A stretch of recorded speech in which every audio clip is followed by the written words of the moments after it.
இன்னைக்கு கத்திரியில் எப்படி ஒட்டு கட்டுறது அப்படின்னு பார்ப்போம் வாங்க. இதில் 3 படிநிலை இருக்குங்க. முதல்ல எந்த செடி வேணும், இரண்டாவதாக நாற்றுகளை உற்பத்தி செய்யணும், இறுதியாக நம்மளுக்கு தேவை ஒட்டு கட்டணும், அதை செய்கிறோம்.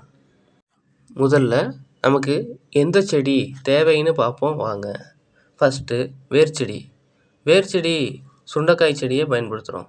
ஏன் சுண்டைக்காய் செடியை பயன்படுத்துகிறோம்?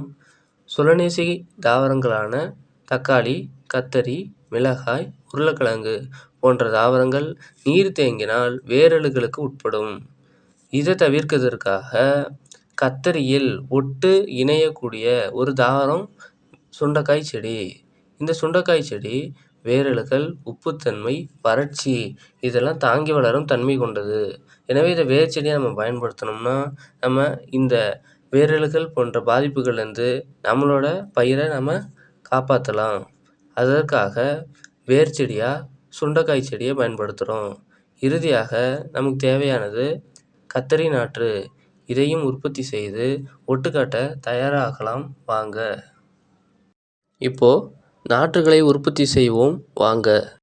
இப்போ நாற்றங்களை தயார் செய்வோம்.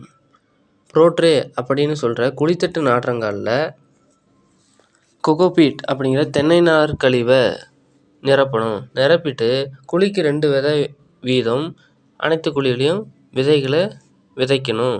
விதைச்ச 4 to 5 நாளில் எல்லா விதையும் முளைச்சி வந்துடும். இப்போது வேர் செடியாக பயன்படுத்துகிற சுண்டைக்காய் செடியோட வயசு 2 மாதமாக இருக்கணும். அப்போது கத்திரியில் நீங்கள் ஒட்டு கட்டணும்னா 1 மாதத்துக்கு முன்னாடியே சுண்டை நாற்றுகளை நீங்கள் தயார் செய்து வச்சுருக்கணும். இப்போது கத்தரி நாற்றுகளும் தயாரானதுக்கப்புறம் நாம் ஒட்டுக்கட்ட தயாராகிட்டோம்.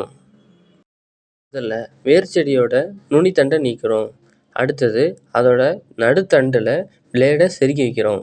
எவ்வளோ ஆழம் செருகி வைக்கணும்னா நம்ம தண்டு குச்சியை எவ்வளோ ஆழம் செருகி வச்சா நல்லா பிடித்தமாக இருக்குமோ அந்த ஆழத்திற்கு பிளேடை செருகி சமமாக லைட்டாக பிளந்து வைக்கிறோம். அடுத்தது என்ன பண்ணணும்? கத்தரி நாற்றை தயார் பண்ணணும். கத்தரி நாற்றை எடுத்து நடுத்தண்டை நீக்கிட்டு பென்சில் சீவுற மாதிரி எதிரெதிராக 2 பக்கம் மட்டும் சீவுறோம். அதை எடுத்துகிட்டு போய் வேர் செடியில் ஏற்கனவே நம்ம பிளந்து வச்சுருக்கோம் இல்லையா, அந்த இடத்துல தண்டு குச்சியை செருகிட்டு கிளிப் போடுறோம். இதுக்கப்புறம் பாலித்தீன் பையை அது மேலே கவர் பண்ணி வைக்கிறோம். ஏன்னா ஒரு ஸ்ட்ரெஸ் உருவாகிறப்ப தாவரம் தன்னை தகவமைச்சுக்கிறதுக்காக 2ஆம் நிலை வளர்சிதை மாற்றம் ஏற்படும். அப்போது நம்ம ஒட்டு கட்டியிருக்கோம் இல்லையா, அந்த இடம் ஒன்றா இணைஞ்சு வேர் செடியும் தண்டு குச்சியும் ஒருங்கிணைந்து ஒட்டுச்செடி உருவாகிறதுக்கு உதவியாக இருக்கும். இந்த பையிட்டதுக்கப்புறம் அதை எடுத்துகிட்டு போய் பனிப்புகை குடியில் வைக்கிறோம். இதுக்கப்புறம் 2 to 4 வாரத்தில் நமக்கு தேவையான ஒட்டுச்செடி கிடைத்துவிடும். இந்த பதிவு உங்களுக்கு பயனுள்ளதாக இருந்தால் பிறருடன் பகிர்ந்து கொள்ளுங்கள் உறவுகளே.